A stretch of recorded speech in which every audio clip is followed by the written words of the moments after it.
ADR-LINK is a program of the London Family Court Clinic and matches families referred for service to qualified ADR practitioners.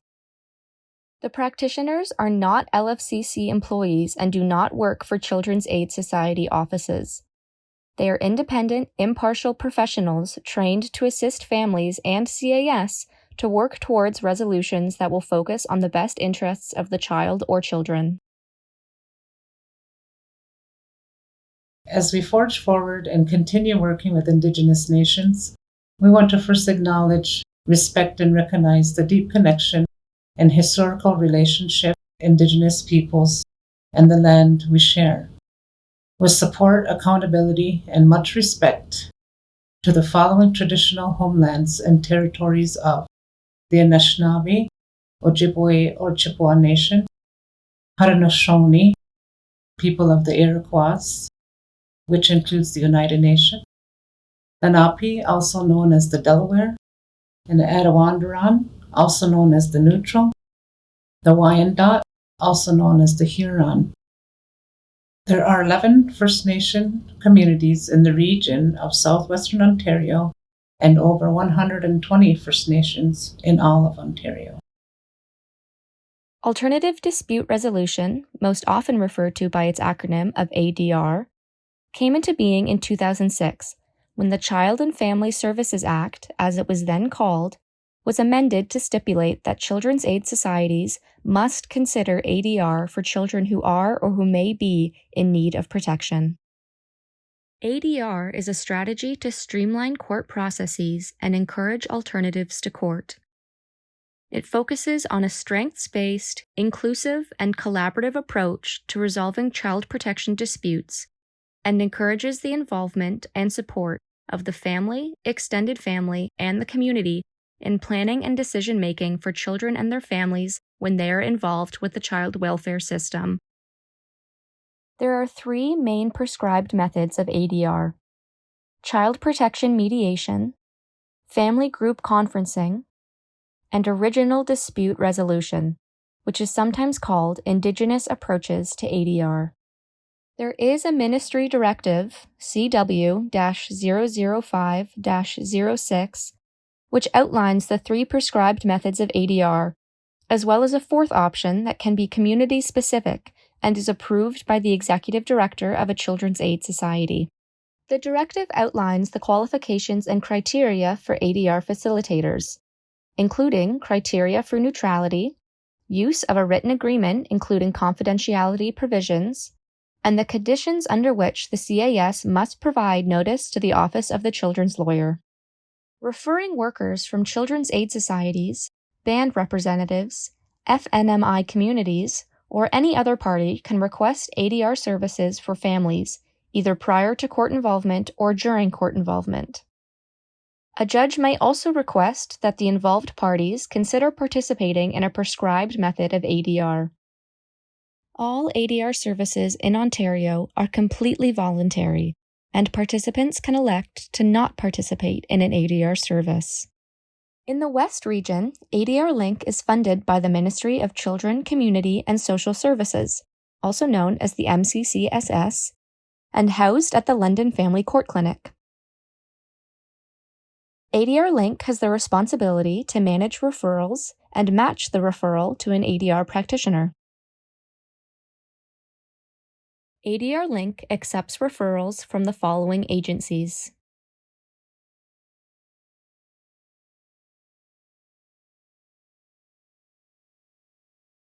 the Ontario Child Protection Mediation roster is managed by the Ontario Association for Family Mediation, commonly referred to as OAFM.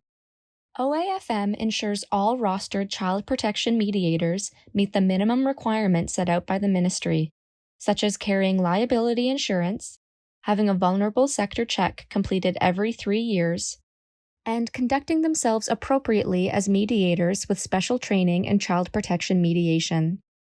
All child protection mediators' names and contact information can be found on the website www.cpmed.ca.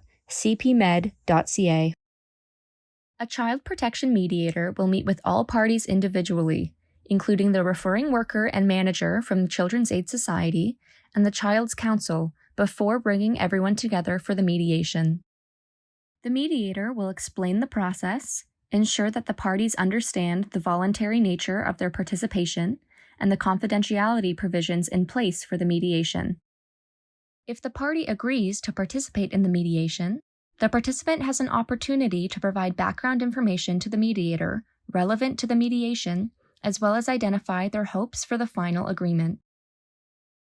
The mediator will screen for imbalance and design a process to allow all participants to partake in the mediation in a safe and healthy manner. The mediation itself can be either in person or virtual, depending on the needs of the participants. The participants may choose to have their legal counsel present. If OCL has assigned legal counsel to the child, then they are almost always present at the mediation. The mediator often starts the meeting by reviewing the agreement to mediate and setting the agenda. You can expect that the mediator will facilitate a discussion amongst the participants by paying careful attention so that all voices are heard and respected. Typically, this is a 2 to 3 hour meeting, and there may be additional sessions if required. Families and children's aid societies sometimes return at a later date to mediation to ensure that the plan they developed stays on track. But this is something each family decides in conjunction with the Children's Aid Society and mediator. The Ontario Family Group Conferencing roster is managed by the Family Group Conferencing Ontario Provincial Resource, housed at the George Hall Centre. The Family Group Conferencing Ontario Provincial Resource ensures applicants to the training meet the minimum requirements set out by the Ministry, such as carrying liability insurance, having vulnerable sector checks done every 3 years, and have the relevant background. All names of approved family group conferencing coordinators and their contact information can be found on the georgehullcentre.on.ca website.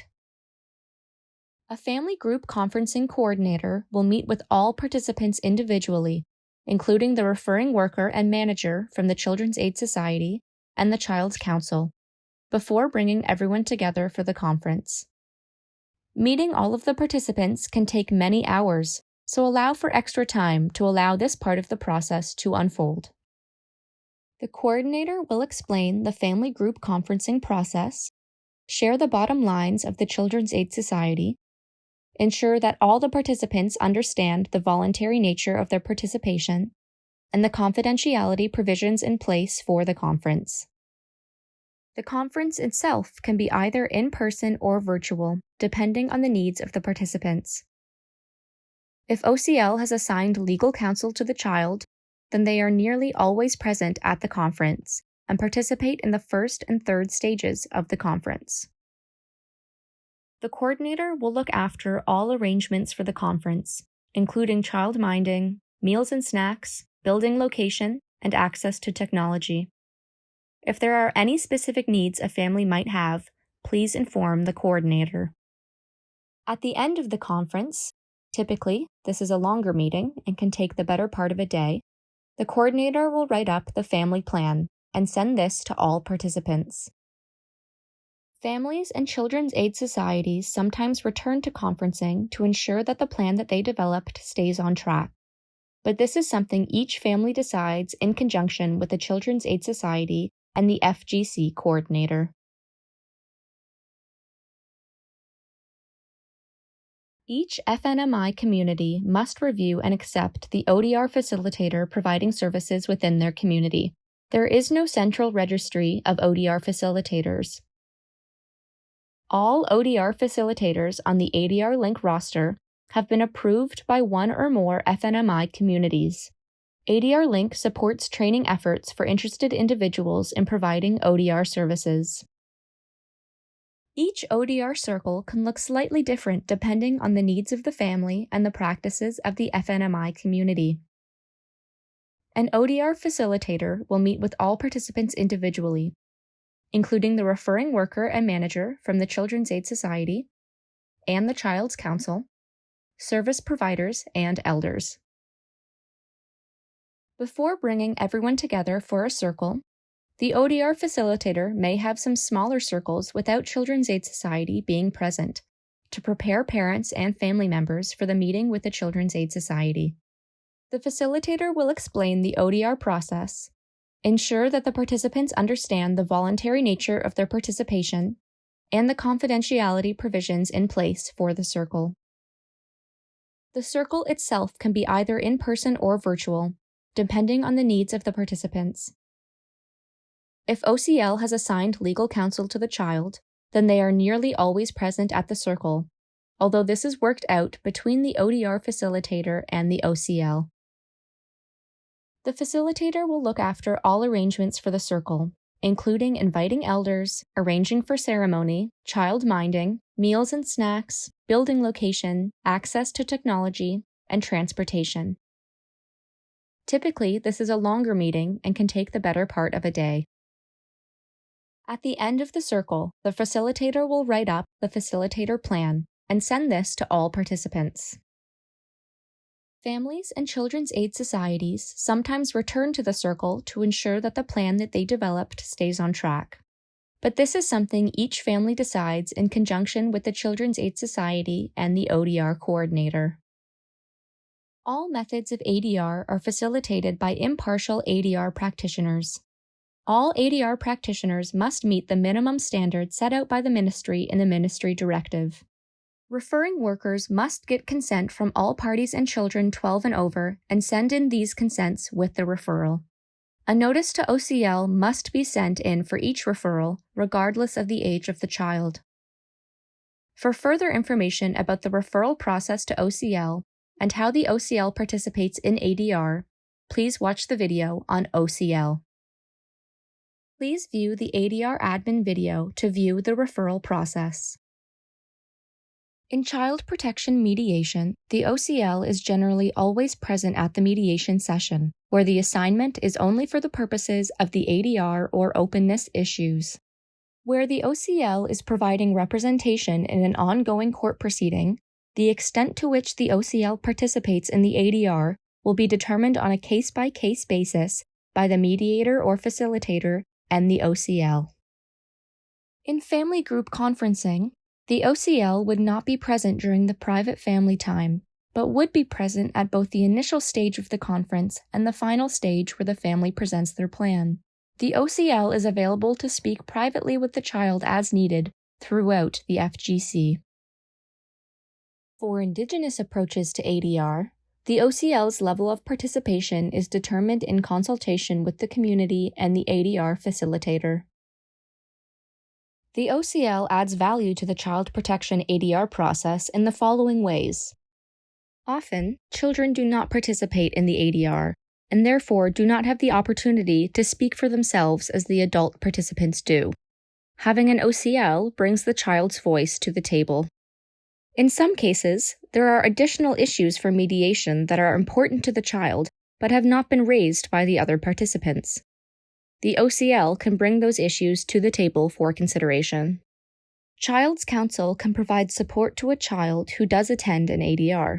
Children aged 12 and over are entitled to participate in court proceedings and ADR meetings. Their participation is determined between OCL counsel and the child in consultation with the ADR service provider. The OCL has a solicitor-client relationship with our child clients, and therefore the child can discuss any issues with their OCL counsel in confidence. As the OCL is often the only lawyer present, the OCL can provide the group with legal information, not advice, to help shape the settlement. And, in addition to preparing the child for the ADR process and participating in the ADR with or without the child, the OCL also has a role, following the completion of the conference, to follow up on any plans agreed upon, monitoring implementation, referring to resources, and potentially assisting in ironing out any bumps in the implementation of the plan or agreement. One of the most important things that the OCL lawyer must do is establish early and effective communication and collaboration with the mediator or facilitator. This is the mediator or facilitator's process, and having a common understanding of the goals is key. It is also important for OCL counsel to keep in mind that unlike court, a successful ADR involves much more than just arriving at a final plan. Successes for our child clients can also include fostering and supporting safe family connections and relationships, working to shift power imbalances, partial resolution, or if the matter is returning to court, a narrowing of issues so that there are fewer issues left to be decided by the judge. Thank you for your interest in ADR, and we look forward to working together. Learn more about ADR at www.adrlink.ca or contact us at adrlink@lfcc.on.ca.